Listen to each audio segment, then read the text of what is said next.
सबको सादर नमस्कार। फिलहाल हम टेकरेक जीवनी में बाल मनोविज्ञान के बारे में विचार करेंगे। तो बालकों के चरित्र पर केंद्रित उपन्यासों की चर्चा या इसकी जो रचना है हिंदी साहित्य में बहुत कम हुई है। वैसे तो टेकरेक जीवनी इसके लिए एक उत्कृष्ट निदर्शन है। अज्ञे ने 2 भागों में इस कृति को हमारे सामने प्रस्तुत किया है। पहला भाग जो है 1941 में और दूसरा 1944 में प्रकाशन में आया था। तो ये पहला भाग जो है इसमें बाल शेखर को पूर्ण रूप से उभारने का प्रयास किया है। तो इसकी चर्चा हम आगे करेंगे। तो इस उपन्यास में बाल मन की बारीकियों का सहज चित्रण अज्ञे ने प्रस्तुत किया है। वो बहुत ही बेजोड़ है, अनुपम है। शेखर के जन्म से होने वाले विकास का चित्रण मनोविश्लेषणात्मक धरातल पर उपन्यास में हुआ है। बाल मनोविज्ञान, स्वप्न मनोविज्ञान, असामान्य मनोविज्ञान जैसे विशिष्ट मनोवैज्ञानिक संदर्भों में प्रस्तुत उपन्यास का अध्ययन मुमकिन है। बाल मनोविज्ञान की दृष्टि से टेकरेक जीवनी की अपनी अलग शिनाख्त है और शेखर के अलावा इसमें सरस्वती, शारदा, प्रतिभा आदि बाल पात्रों का भी चित्रण हुआ है। ये जो गौण पात्र है, ये गौण होते हुए भी शेखर के चरित्र के विकास में उनकी अपनी भूमिका जरूर है। आगे हम टेकरेक जीवनी के बाल पात्रों के चरित्र का अध्ययन मनोवैज्ञानिक धरातल पर करने का प्रयास करेंगे। तो पहला जो पात्र है शेखर, जो मुख्य पात्र है उपन्यास का, शेखर के इर्द गिर्द ही पूरी कथा आगे बढ़ती है। तो बाल मन सुलभ सारी चारित्रिक जो विशेषताएं हैं वो शेखर में दिखाई देती है। उसमें सबसे प्रमुख है जिज्ञासा। जिज्ञासा असल में मनोवृत्ति या सहजता प्रक्रिया है। मनोवैज्ञानिक दृष्टि से बालकों के व्यवहार में मुख्यतः 2 प्रकार की क्रियाएं पाई जाती है, अर्जित क्रियाएं और मूल वृत्ति अथवा सहजात क्रियाएं। जन्म होने के बाद बालक अपने विकास की प्रक्रिया में परिवेश की कई अनुकूल एवं प्रतिकूल क्रिया प्रतिक्रियाएं अपने आप सीख लेता है, जो अर्जित क्रियाएं कहलाती है। जिज्ञासा, रचनात्मकता की प्रवृत्ति, स्पर्धा, सहानुभूति, निर्देश, विनय आदि बालकों में पाई जाने वाली मूल वृत्तियां हैं। शेखर की जिज्ञासा मुख्यतः बच्चों के जन्म से संबंधित है। आप देखेंगे तो इसमें कई ऐसे उदाहरण मिलेंगे। जब घर में नए बच्चे का जन्म होता है, यानी कि शेखर के जो छोटे भाई का जन्म होता है, तो शेखर उसके आगमन संबंधी बातों को जानने का प्रयास करता है। बंडल के भीतर से उसका नया भाई नामधारी चीज अपने क्षुद्र शरीर के पूरे जोर से चिल्लाने लगी और इस तरह देखिए उसके मन में जिज्ञासाओं का एक भाड़ आने लगा। ये कैसे आया, कहाँ से आया, कब आया, कौन लाया? रवि भी ऐसे ही आया था, यानी कि उनके बड़े भाई, वह सब कोई ऐसे ही आते हैं? तो इस तरह के बहुत सारे प्रश्न। तो बुजुर्ग लोग डॉक्टर लाता है, दाई लाती है आदि झूठ बोलकर असली बात छिपाने का प्रयास करते हैं। किसी ने उसको ये नहीं बताया कि बच्चे को, और किसी ने उसको ये बताने का प्रयास भी किया है कि बच्चे को ईश्वर देता है। तो यह सुनते ही उसकी जिज्ञासाओं का एक और पंख होने लगा, ये ईश्वर भाई कौन है? तो ईश्वर संबंधी अपनी जिज्ञासा का कोई समाधान बुजुर्गों से न मिलने पर वह स्वयं यह सोचकर इस जिज्ञासा को खत्म करना चाहता है कि ईश्वर जैसी कोई चीज नहीं है। उसने पाया कि उसके जिज्ञासु मन की गति में बाधा डालने वाली एक विचित्र वस्तु है ईश्वर, क्योंकि हमेशा जो कुछ वो पूछते हैं तब तो उसको एक ही उत्तर मिलता है, ईश्वर। जन्म संबंधी जिज्ञासाओं के प्रसंग में तथा अन्य अनेक अवसरों पर भी ईश्वर के अस्तित्व की समस्या जो है शेखर के सामने आई। जब शाम के काटने पर जय देवी माता की पुकार कर मंदिर की ओर भागने वाला व्यक्ति जो है परी महल के खंडहरों से जुड़ी हुई गोद की कहानी आदि सब बहुत सारे ऐसे प्रसंग हैं, तो वहां शेखर की ईश्वर संबंधी जिज्ञासाओं को अधिक तीव्र कर देती है। तो ईश्वर और जन्म संबंधी जिज्ञासाओं का उचित समाधान न मिलने पर एक प्रकार से वह स्वयं बेचैन तो हो जाता है और शेखर के मन में एक और जिज्ञासा अंकुरित होने लगता है, वो है मृत्यु। मृत्यु क्या है? तो एक दिन कुछ वृद्धों समाचार पत्र पढ़कर और ईश्वर दत्त से चर्चा करके शेखर को मालूम हुआ कि अंग्रेज और जर्मन के बीच हो रहे युद्ध में अनेक लोग मर रहे हैं। तो वह सरस्वती से यानी कि उसकी बड़ी बहन सरस्वती से उसके संबंध में अनेक प्रश्न पूछता है, जैसे कि क्यों मरते हैं, जान क्या होती है, मरकर जान कहाँ जाती है, लड़ाई कौन कराई है। तो इस तरह के बहुत सारे प्रश्न वो पूछते हैं। तो सरस्वती ने इन सब का एक ही उत्तर दिया कि सब कारण ईश्वर ही है, ईश्वर ही जाने। जाति के संबंध में जिज्ञासा बनने लायक कुछ घटनाएं भी शेखर के जीवन में घटित होती हैं। बाल शेखर के खेल के साथियों में एक लड़की जो थी जिसका नाम कोई नहीं जानता था, लोग उसे फूला कहते थे। तो एक दिन फूला की माँ शेखर के साथ खेलने से उसे रोक दिया, यानी कि उच्च नीच जाति के तहत जो है इस तरह की जो मान्यताओं के तहत, धारणाओं के तहत या अंधविश्वासों के तहत बाद में शेखर को मालूम हुआ कि वह स्वयं उच्च जाति के होने की वजह से ही उसके साथ जो है फूला जैसे निम्न जाति के बच्चे का खेलना, खाना पीना या किसी भी प्रकार का नाता जोड़ना जो है समाज की नजर में भ्रष्ट है, तो तिरस्कृत बात है, त्याज बात है। तो तब से उसके मन में यह जिज्ञासा अंकुरित हो गई कि आखिर वह जाति भी क्या चीज है। तो इस तरह के भी प्रश्न मूल वृत्तियों के अंतर्गत जिज्ञासा के अलावा शेखर में पाई जाने वाली अन्य मूल वृत्तियों में रचनात्मकता, आत्म प्रदर्शन, सहानुभूति, स्पर्धा और निर्देश उल्लेखनीय है। रचनात्मकता की जो प्रवृत्ति शेखर में 2-3 स्थानों पर दिखाई देती है। कॉन्वेंट स्कूल में लाहौर का अभिनय करना, बर्फ से मूर्तियां बनाना, फिर जो है आदि इसके जो है स्पष्ट उदाहरण के रूप में हम ले सकते हैं। रचनात्मक खेल के अंतर्गत भी इनकी गणना की जा सकती है। उसी प्रकार पिता का अनुकरण करके पुस्तक बनाने में वो काफी रुचि लेता है, साहित्यिक सृजन में भी वो काफी रुचि रखता है। यहाँ उसमें अनुकरण की मूल वृत्ति भी दिखाई देती है। फिर भी ऐसे जो प्रवृत्ति में रचनात्मकता जो है स्पष्ट झलकती है उसकी। फिर बाल शेखर जो है आत्म प्रदर्शन की अभिवांछा से ही दूसरों को अपनी ओर आकर्षित करने और अपने को समर्थ एवं कुशल दिखाने की हरकतें करता है। एक बार शेखर के पिताजी बीमार पड़े थे।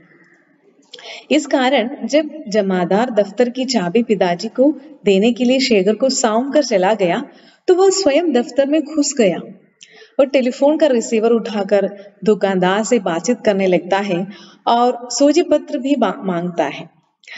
और इस तरह जब सूची पत्र भिजवाने का पता मांगा गया, तब दफ्तर के पते पर कहकर रिसीवर उसने क्या किया, लटका दिया और फिर वो भाग जाता है। आत्म प्रदर्शन की प्रवृत्ति में भी शेखर में अपनी 6 वर्ष की छोटी आयु में ही आप देखेंगे तो ये जागृत हुई दिखाई पड़ती है। इसमें बताया गया है शेखर लगभग 6 वर्ष का था जब उसने निश्चित किया कि अब समय आ गया है कि वह एक पुस्तक लिखे, प्रसिद्धि या ख्याति प्राप्त करे। तो स्पर्धा की प्रवृत्ति कभी बाल शेखर में प्रबल है। वह जब शेखर में भाई ईश्वरदत्त और प्रभुदत्त झील में तैरने लगे तो वह शांत देखते नहीं रह सका। उसे तैरना तो आता नहीं, लेकिन अपने मन में मूल रूप में विद्यमान स्पर्धा की जो प्रवृत्ति ने उसे एकदम पानी में कूद पड़ने को मजबूर किया। तैरने में तो वो असफल होकर वो डूब गया। फिर क्या हुआ, मांझी और अन्य लड़कों ने उसे पानी से बचाया था। तो इतनी छोटी उम्र में शेखर के मुंह से जो है ऐसा वाक्य निकलना, वो भी आप देखेंगे तो उपन्यास में ऐसा आप देखेंगे, मैं गांधी को मानता हूं, मैं उसके बताए पद पर चलूंगा।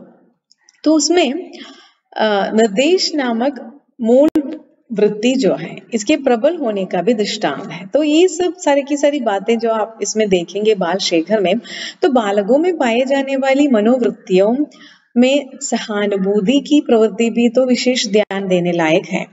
बाल शेखर में आप देखेंगे तो इस वृत्ति या इस प्रवृत्ति के प्रबल होने के कारण ही वह गोमती से बाढ़ से आक्रांत शहर के निर्धन अंश के लोगों के सहानुभूति प्रकट करते हुए पिताजी से इस प्रकार वो पूछता है कि वे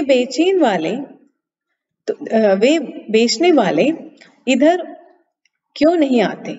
इनके बच्चे खेलते कहीं होंगे। जब पिताजी से नहीं खेलते उत्तर मिलते हैं तो वो पूछता है क्यों नहीं खेलते? शहर के अमीर लोगों के यहाँ बाढ़ के बावजूद भी व्यापारी लोग आकर नावों में बिक्री करते हैं। वहां के बच्चे भी प्रसन्नता से खेलते कूदते हैं।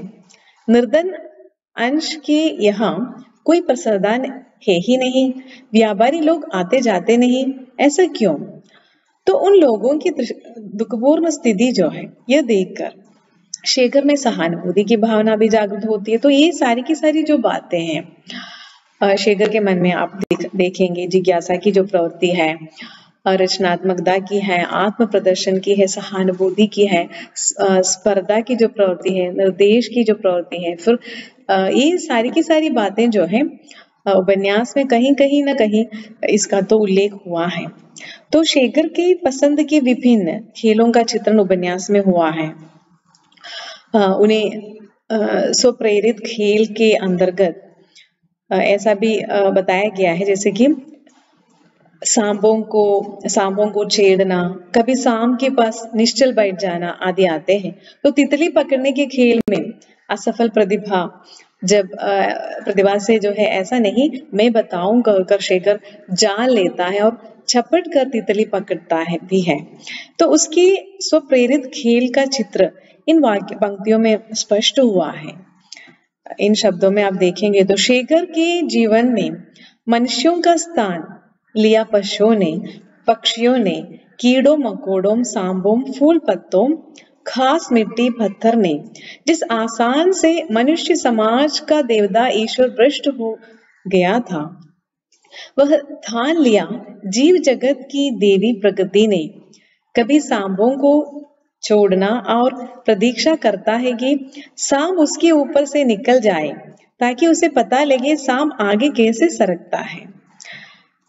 उसने सुना था कि सांप के पेट में जो छिल्ले जो होती है उसी के सहारे वह अपने को आगे धकेलता है। तो और यही वह अनुभव करना वो चाहता था। जो भी इनके हमेशा बच्चे ऐसे ही रिस्की स्वभाव के भी होते हैं जोखिम उठाने में, क्योंकि उसको तो पता नहीं है क्या है, वो भविष्य की चिंता से तो नामुमकिन नावाकिफ है, वो तो अवेयर नहीं है। तो इसलिए जो भी करने के लिए हमेशा वे सन्नद्ध होते हैं। तो कल्पनात्मक खेल के अंतर्गत शेखर का पतंग उड़ाना आता है। सुंदरता की जो चाह इस प्रकार के खेल में आप देखेंगे। बर्फ का पुतला बनाना एक प्रकार से रचनात्मक खेल है। पिता के कर्मचारियों की बालकों के साथ पिता के समान व्यवहार करना एक प्रकार से कल्पनात्मक खेल के अंतर्गत आप देखेंगे। खेल में अन्य साथियों के अभाव में कभी कभी कुत्ता तैमूर उसका साथी बन जाता है। बालकों की अतिरिक्त ऊर्जा का विसर्जन खेलों द्वारा ही होता है। इसलिए साथी के अभाव में भी वह किसी न किसी प्राणी या वस्तु को, ऐसा भी हम देखते हैं जैसे कि साथी बनाकर खेल में लीन होता है। शेखर सारा दिन कुत्ते के पीछे भागता है, कपड़े छिदड़े हो जाते हैं, बाहें ठांगे छिल जाती है, बटेर कोई हाथ नहीं आता, किंतु उसे लगता है खेल हो गया है, दिन बीत गया था। तो इस तरह की जो बातें बालकों में साधारणतः देखी जाने वाली प्रवृत्ति है दिवा स्वप्न। असफल इच्छाओं की पूर्ति इस प्रकार के सपने में होती है और ये एक सीमा तक बच्चे के स्वास्थ्य को संतुलित रखने में सहायक भी होता है।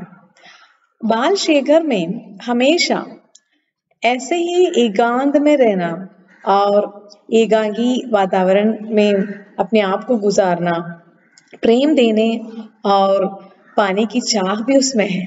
लेकिन जैसा स्वप्न वो देखता है, जैसा स्नेह वो चाहता है, दोनों तो अक्सर होता ही नहीं। वो सोचता है कि उसको हमेशा जो वो चाहता है वो उसको मिलता ही नहीं। ऐसी परिस्थिति में निराश होकर वो दिवा स्वप्न में डूबकर इस क्षति की पूर्ति कर लेता है। उपन्यास में इसका उल्लेख है। एक दिन उसने 3 स्तंभों को बांधकर एक नाव बनाई, गंगा में उसे ले जाकर उस पर सीधा लेटकर हाथ से उसे घाट में लेकर ले गया और फिर हाथ समेटकर निश्चल कभी इधर कभी उधर देखने लगा।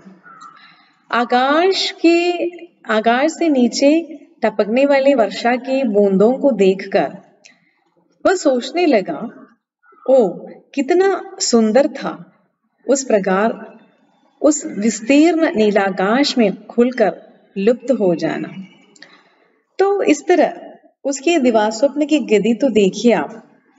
आज वह 3 कटे हुए वृक्षों का सहारा लेकर उस सुंदर वेश में जा रहा है, जहां गंगा जाती है, जहां वह समुद्र में मिल जाती है, जहां सूर्यास्त के सोने का टापू है और जहां इन्हीं नीलिमा में खुल जाने वाले बादलों से बने हुए सूत के वस्त्र पहनने वाली राजकन्या रहती है।